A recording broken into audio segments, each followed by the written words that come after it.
محمد خان کے آبادگاروں کی جانب سے پانی کی مصنوعی قلت کے خلاف بخاری مائنز پر احتجاجی مظاہرہ کیا گیا۔ مظاہرین نے ممکنہ آبپاشی اور بااثر افراد کے خلاف نعرے بازی کی۔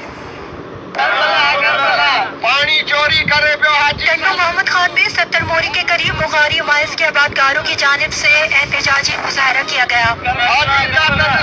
مظاہرین کا کہنا تھا کہ بااثر افراد کی جانب سے لفٹ مشین لگا کر غیر قانونی طریقے سے پانی چوری کیا جاتا ہے، جس کے باعث ٹیل کے آبادگار پانی کی بوند بوند کو ترس گئے ہیں اور فصلیں سوکھ کر تباہ ہو رہی ہیں۔ 5 دن ہو گئے پانی نہیں آ رہا، یہاں پر ہمارے پاس پینے کو پانی نہیں ہے، بیج بوکنے کو پانی نہیں ہے، غیر قانونی مشینیں چلانے والوں کو نہ کو روکنے والا، ایس ڈی او کو بولا، ایکشن کو بولا، چیئرمین صاحب کو بولا، کوئی نہیں، کوئی داد فریاد سننے والا نہیں۔ انہوں نے لیٹر دیے ہیں پولیس کو، پولیس ایکشن اٹھا نہیں رہی ہے، ہم غریب بچوں کا پیٹ پالیں یا پولیس کو پیسہ دیں یا۔ مظاہرین نے شکوہ کیا کہ محکمہ آبپاشی اور پولیس بااثر افراد کے خلاف کارروائی کرنے سے قاصر ہے۔ مظاہرین نے صوبائی وزیر آبپاشی اور اعلیٰ حکام سے نوٹس لینے اور بخاری مائنز میں ٹیل تک پانی کی فراہمی کا مطالبہ کیا ہے۔